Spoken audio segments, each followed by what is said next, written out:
Hey y'all, I'm Carolina Tony. Welcome to my channel. As some of you know, I make adventure and exploring videos, but today we are going to step outside the box and do some investigation into the Murdaugh murder mysteries. This involves homicides from several people spanning several years, and we are going to look into this thing, and we are going to begin here in Hampton, South Carolina, and we'll get started right after this station identification.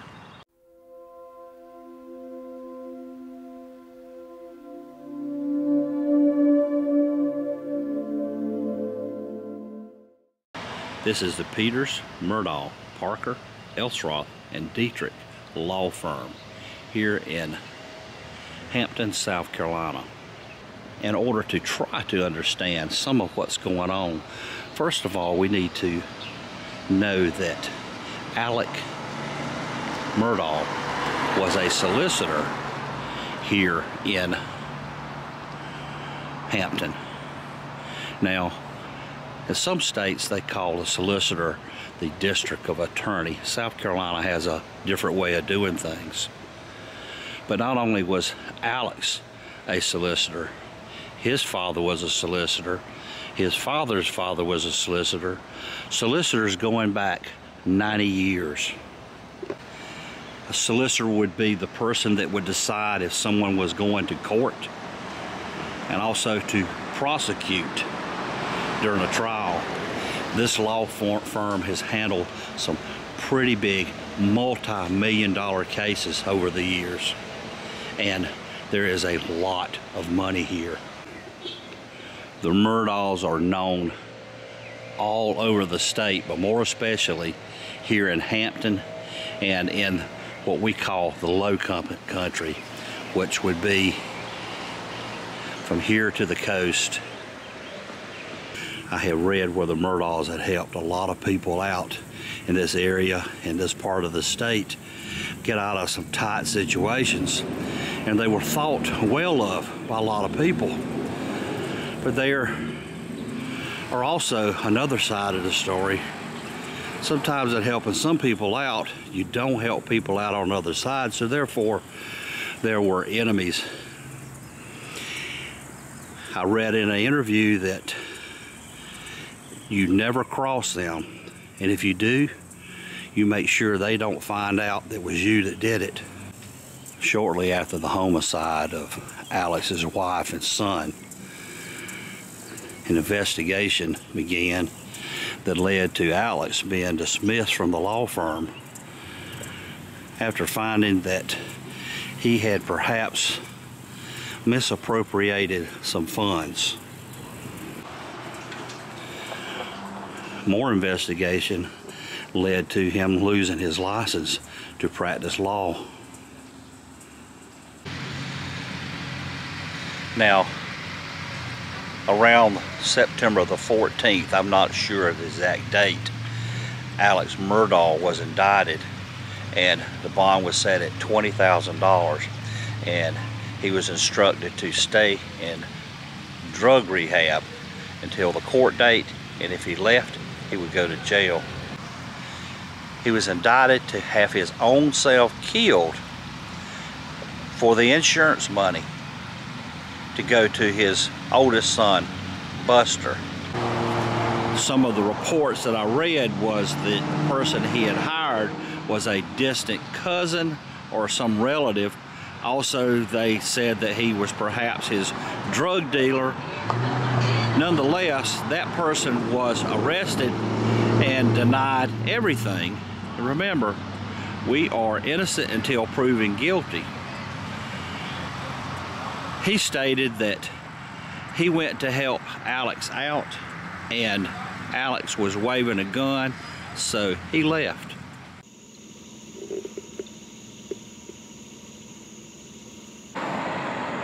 The Murdaugh's hunting lodge is in the community of Islington. Islington is just a little small community in South Carolina, not even a stoplight. And their property is on Moselle Road, which we'll go to next, right that way. It was from here, 4147 Moselle Road, Islington, South Carolina, where the dispatch call came in on June the 7th from Alec Murdaugh, stating that his wife and son had been shot. County 911, where's your emergency? This is Alec Murdaugh. It's 4147 Moselle Road. I need the police to access immediately. The home cannot be seen from the road.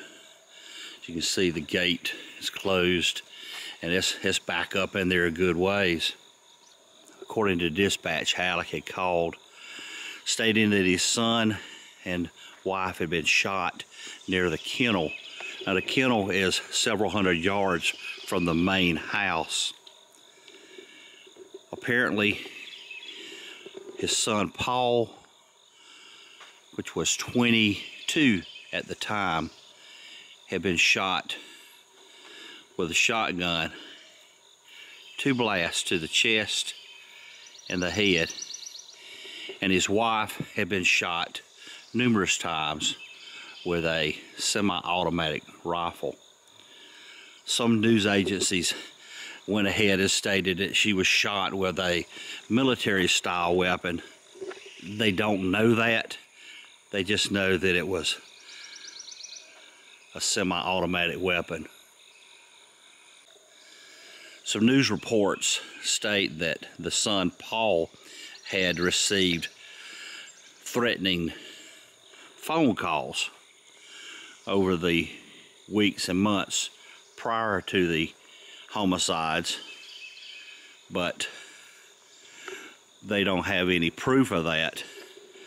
Perhaps speculating that it had something to do with his involvement in the death of Mallory Beach from the boating accident back in February of 2019. Another interesting and mysterious fact is somewhere, and I think the reports say somewhere on the road outside of the property, Maggie's cell phone was found. Also, in a swamp a few miles away, there was some investigation going on as well, and I do not know too much about that. The Murdaugh's property is between 17 and 1900 acres and spans 2 counties.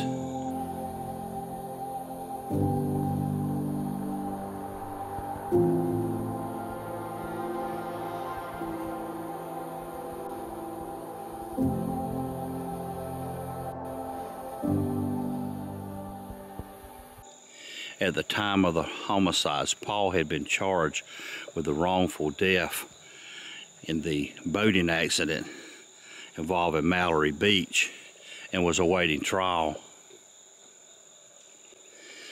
Now, the father, Alec, he had an ironclad alibi because he had been at the hospital visiting his father that was suffering from cancer, who died just a few weeks later.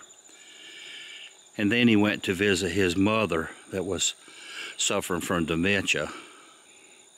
He arrived home to find his wife and son shot dead near the dog kennel that was several hundred yards from the main house. On June the 22nd, the authorities, they reopened the probe into the 2015 death of Stephen Smith. And I will tell you a little bit about that story later on in this video. On June the 25th, the Murdaugh family announces a $100,000 award for the information and the arrest and conviction of the assailants involved in the murders of Maggie and Paul. One thing that I find very interesting about that is that it expired on September the 30th. Kind of interesting. Here is another mix that we will throw into the mystery. On February the 26th, 2018, the housekeeper of Alex and Maggie Murdaugh, she died. The cause of death was a slip and fall.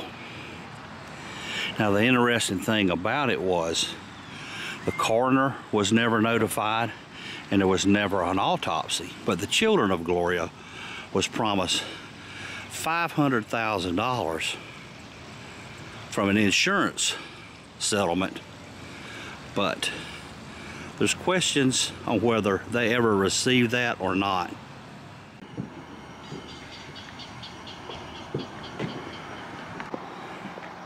On February the 24th, 2019, a small 17-foot fishing boat driven by Paul Murdaugh. On the boat was Miley Altman, Anthony Cook, Connor Cook, Morgan Daltrey, Mallory Beach, and Paul Murdaugh. After y'all hit the bridge, did y'all beach the boat up there on the side of the thing, or did the boat, that's where it ended up? That's where it ended up. Okay. Y'all think y'all hit one of the markers at the beginning of it? Sure. Can I use your phone? Can I? They all met at the Murdaugh's River House, which is a $1.45 million property owned by the Murdaugh's grandfather on Checkasee Creek. On night of the boat accident, Anthony Cook was really disturbed because they couldn't find his girlfriend Mallory. They had been thrown from the boat. It would be a week later until Mallory's body was found by two fishermen. According to the autopsy, she was killed by a blunt force and drowning. Anthony Cook told a sheriff's deputy on the night of the accident that it was definitely Paul Murdaugh that was driving the boat. He was very upset that he couldn't find his girlfriend Mallory, and Paul Murdaugh was laughing. The camera that was in the officer's car recorded Anthony Cook stating that Paul Murdaugh was the driver of the boat. Other officers around heard that, but none of them mentioned it in their report. Also, they said they did not know who was driving the boat. This was the place that Paul Murdaugh crashed his boat into, killing Mallory Beach. According to reports, it was one of the pilings coming into the bridge. As you can see, there's a piling there, as well as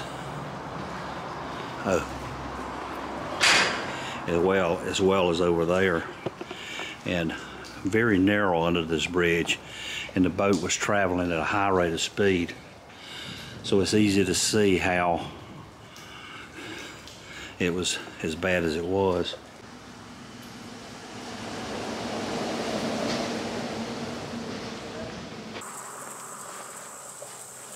Right after Paul and Maggie Murdaugh was murdered, an investigation opened up.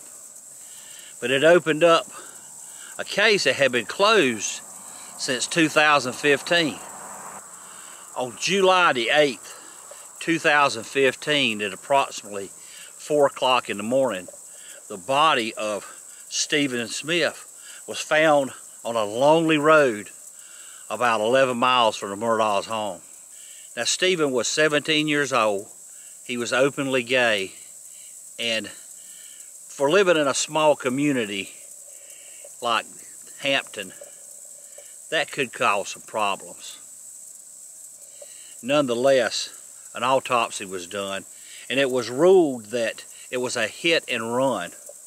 But a lot of questions came up. Was on the scene there were no car parts, broken lights or anything like that. Also, Stephen had loose-fitting shoes on, and they thought because of being hit by an automobile, he would at least got knocked out of his shoes. The autopsy said that it was blunt force due to a hit and run. An investigator asked the doctor that performed the autopsy, did they think that perhaps someone could have thrown something from a car or maybe hit him in the head with a baseball bat, because the injuries were just to his head and his shoulder. Well, the doctor that performed the autopsy said, well, I guess that's possible, but that's for you to decide. So the case was closed and ruled as a hit and run. But after the murder of Paul and Maggie Murdaugh, that case was reopened because the investigators said they found evidence linking back to Stephen Smith's case. This thing gets more twisted as the days go on. Luther's Rare and Done. That was the last place that Paul Murdaugh went to get some shots prior to getting back on the boat and heading up Archer's Creek. The crowd on the boat begged him to go home, but he had to come here. There is footage of Paul Murdaugh violently waving his arms, and it appeared he was having an argument with his girlfriend.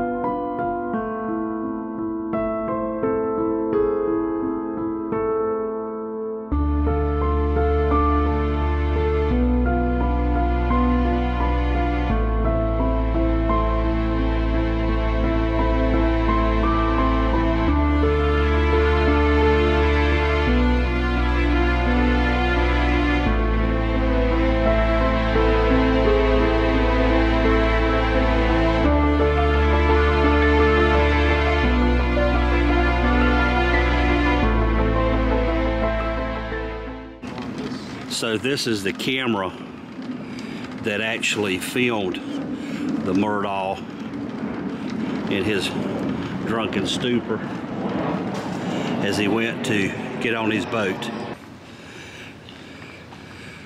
Here's a comment I'm gonna make for people that want to do illegal and wrong things. Is you have to be some type of idiot to think that you can get away with anything nowadays, because there are cameras everywhere. That would have been the dock that they tied up at as they left to try to go home.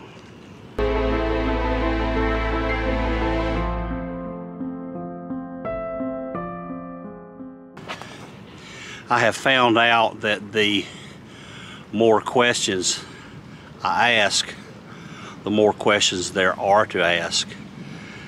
This video by no means covers everything that happened, but it's just highlights of the things that did happen, and it's information that I got from the internet as well as from newspapers and TV sources and public information. Depending on how this video goes, I may do some more on this subject and maybe get into more depth of the individual murder cases. If you enjoyed this video, be sure to give me a big old thumbs up. Be sure to share it with your family and friends. And until next time, y'all have a good day.